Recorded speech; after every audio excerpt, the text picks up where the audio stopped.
Hi Abhilasha Rai, we are very much glad to have you in and be a part of Habitat community, especially in the Women in the Channel Sales series. Welcome. Thank you so much, Deepika. Thank you so much for having me here. Okay, we would like to start with your journey. Uh, you mean to say my journey in Yeah. the I field? mean your background. Okay. So I have done. So my basically, if you look at, I have done my B Pharma, and then I started with as a medical rep. I worked with a startup, and wherein I got a very good mentor, who actually bought the sales guy in me, and that's where my love for sales started with that company. And then there was couple of things which I learned from there, because being in medical rep, that's the toughest job of a sales person which they come across. So post that, I have also joined a IT firm wherein we had an app which we need to sell it to doctors only. Post that, I have also worked in a domain, school domain. Then right now it's in real estate. So that's the overall background what my work experience looks at like. Basically, how did you start your career in health? Okay, so I did completed my B Pharma, and at that moment, you don't have clarity that what exactly you have to do. So, and post that, I just got married also very recently, just after my graduation. So I gave an interview, and it was, I just got a job. Said, why not? Let's try it out. That's how I started. But post a month of working in the company, I got to know, okay, this is what exactly I need in my life. Because once you start interacting with customers, so that's something which I used to love, because I'm not a person who can sit at one place for 6 long hours. And for me, it is more of an interaction. For me, that face needs it. I need that communication to be done. I like meeting people, getting to know things, because once you meet 100 people, there's 100 different versions which you come to know, and that's my forte, which I look at it today. Yeah, it's fine. Initially, your domain was sales. Yes. Right. From the initial stage till now, you're into sales. Yes. Yeah. What is the transition from medical from pharma to real estate? Okay, so both industry has its own plus and minus to look at it. When I see in pharma, I was meeting doctors. It's basically B2B, which we used to do it. We used to convince someone to buy as an organization, and then they have to reach out to customers. When we look at real estate, it is all about getting to know, giving it their dream home to someone. So both industry has its own things to look at it. But basically, when I look at my journey, pharma industry has taught me I cannot sell something if I'm not convinced about a thing. The same thing I started doing that when I used to meet people, when I used to sell something. First I used to try it. I was in derma cosmetic division, so I used to literally try it out and be convinced about my product, and then I can.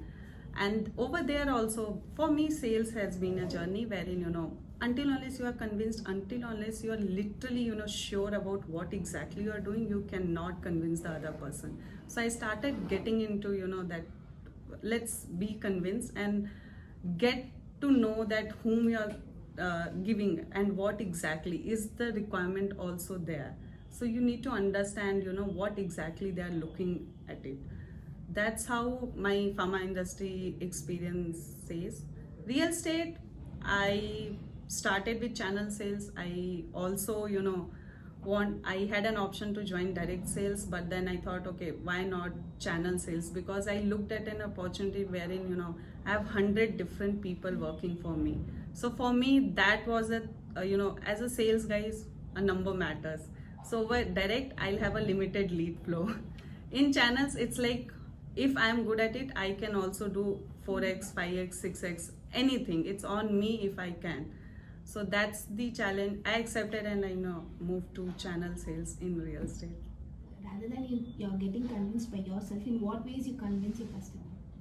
So whenever I meet a customer, I try to understand them. I go with an open mind. For me, it is more of like, if you're looking to buy a house, what exactly is your thing which you're looking to buy? When I started searching for a home, I was looking at, my basic requirement was my kid. At least he should have the option. Same way our customers are also. They There is always one thing which they are looking to buy when they are buying a home. So it's all about getting to know that one requirement, and if you are able to fulfill that, if your project has to offer that thing for you, it's a deal done on the first go only.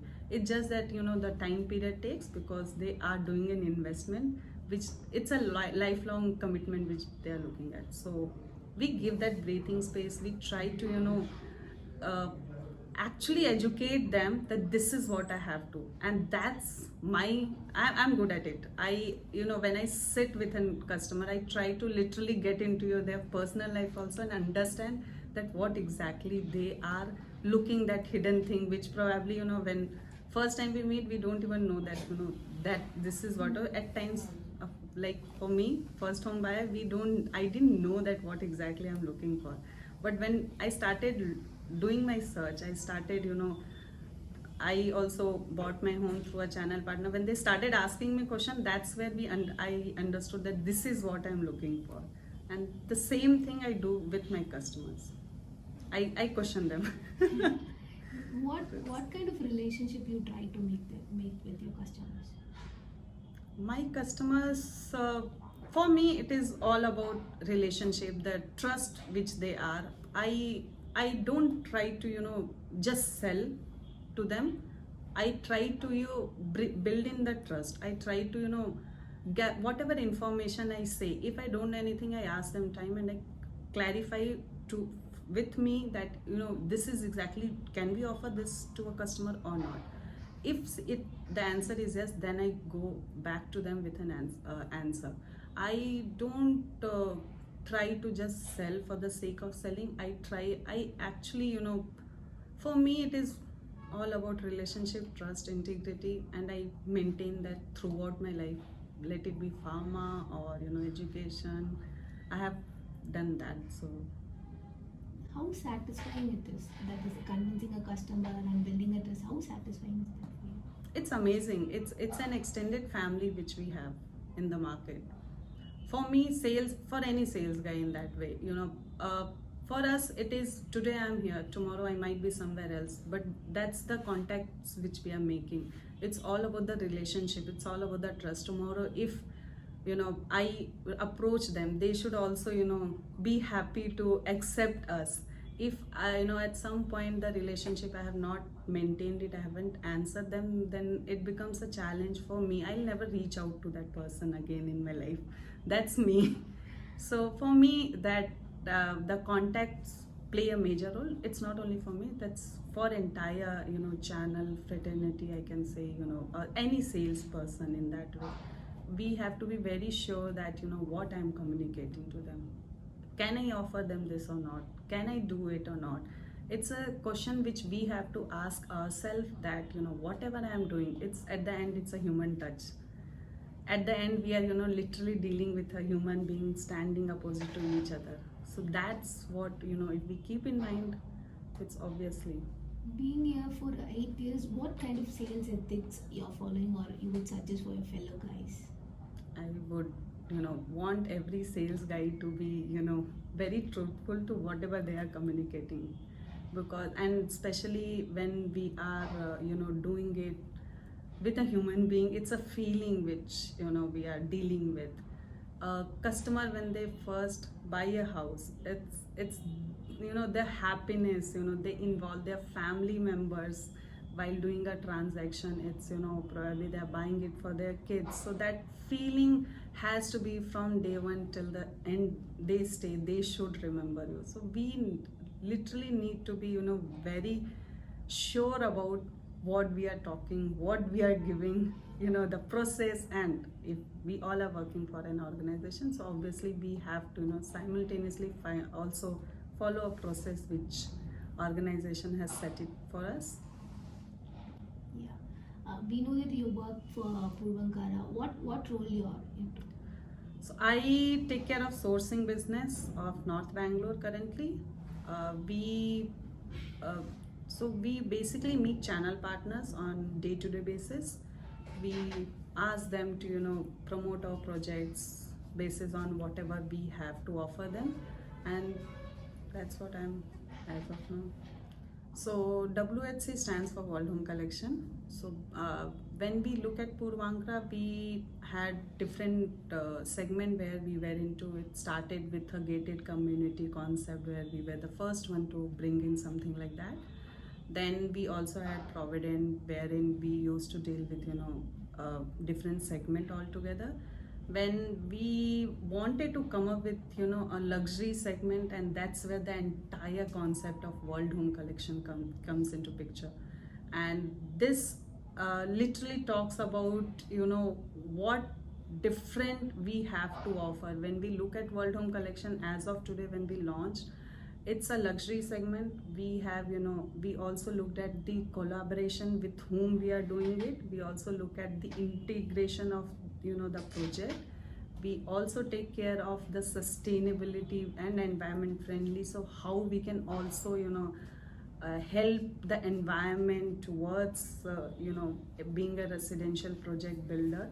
So this World Home Collection is basically in collaboration of multiple. We follow 6 credos, so not all and every project comes under World Home Collection. There is basically we have a lot of things which we look at it. Let it be a location, let it be World Home Collection. So we have take care of those things, and then only any project is actually put it into World Home Collection series. Since you said it's a luxury market, what is the market sentiment for the luxury market? It's very good. World Home Collection, when I say I am 100% confident that customer has accepted the concept of World Home Collection. We as a sales people have also accepted this concept. And luxury, when we look at right now post COVID, I mean everybody are out in the market and they are looking to buy a bigger dimensions, which we as a builder have to offer them. Everyone are looking to post COVID. I think all of us have understood that bigger home, we need that small space for office and other things. So that's what is accepted. Luxury in Bangalore, so it is very well accepted for a bigger dimension. You also worked in Mumbai, right? What was the market there and the market sentiment there when compared to Bangalore? So when we look at Mumbai market, luxury for them, when I went there, I looked at couple of projects. The basic things were also missing. When we went there, we had those things to cover. And the best thing, I met couple of customers. There was one uncle who used to come to a site like every single day, and then he'll be like, "Beta, please convince my son to buy this." And then I was more of like, he wants to buy, but it was all about what I have to offer is what I had to convince them. So in Mumbai, I also accepted one thing wherein over there, that human touch, because of the constraint in time, people used to don't have time to search and explore so much of options. So over there, channel partner used to be the bridge between us and the customers. That's where if a channel partner and we are on the same page, we used to get deal done like on a very short span of time. I have a lot of customers story wherein I remember they text me till today, whenever you're coming to Mumbai, why don't you join us for a coffee? So I liked my short time in Mumbai, and I had a lot of things to actually learn from there.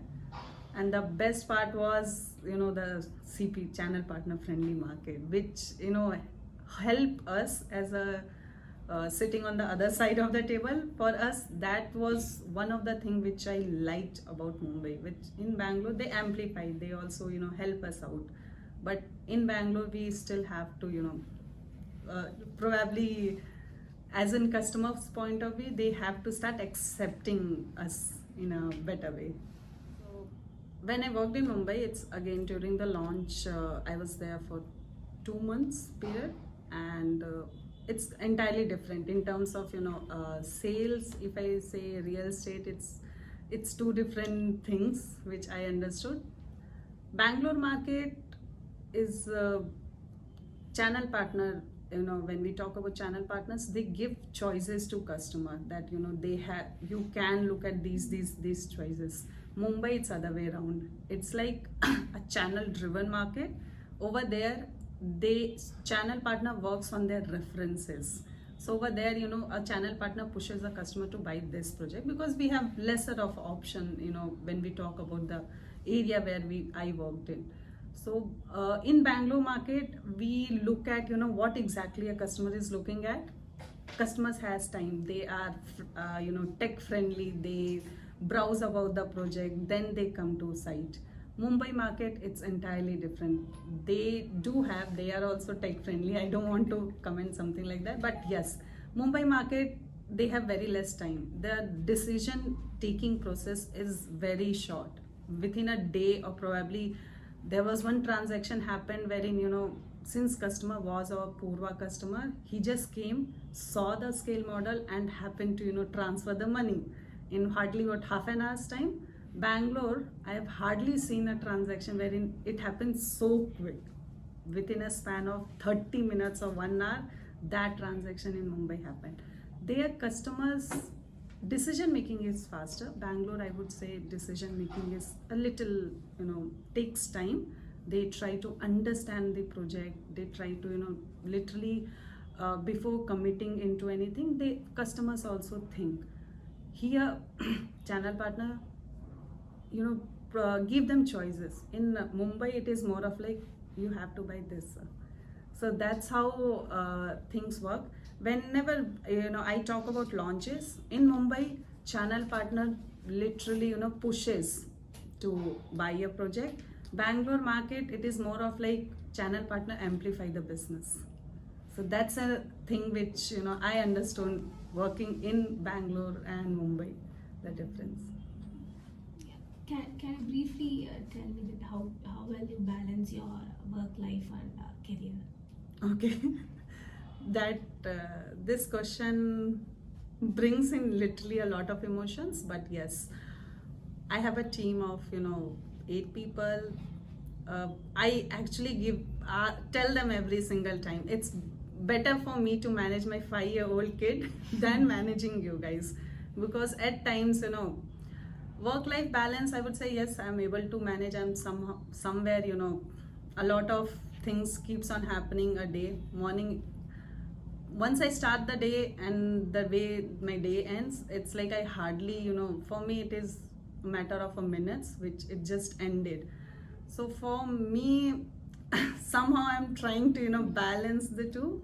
But yes, the major support is my parents. So they are able to help me out, so I'm able to come out, work, literally take care of my work, all the things, and also the calls and other things which keeps on coming in between the work. We somehow try to manage. And then the team, who are amazing, they literally I at times I'll be like, I'm a short temper person. I shout at them and they're like, okay, theek hai, aap chilla lo, we'll take care of the other part. And then they again come back and they're like, okay, now you're okay, so can we discuss? And then we discuss, and then that's how a day it keeps on happening. Before we were starting, one call I was managing the team, okay, please finish this work, and the other phone my mom was there. So it's somehow getting to happen. And somehow we are, being a woman, that's the first responsibility which I have 2.5-year niece who is like, and when I compare my son, it's like, okay, she is better. She is able to understand. So that's being a woman, we tend to get this thing from the day one. And yes, it's happening, it will keep on. Thank you so much for accepting our invite and coming here, and anything you like to. Yes, thank you so much, Deepika, for inviting me here and to speak about something which we come across. It's rare platform which we get to express our feeling and reach out to a bigger audience. Thank you so much for starting something which I'm very passionate about. I mean, Women's in Real Estate. It's a huge series which you guys can actually make. So thank you.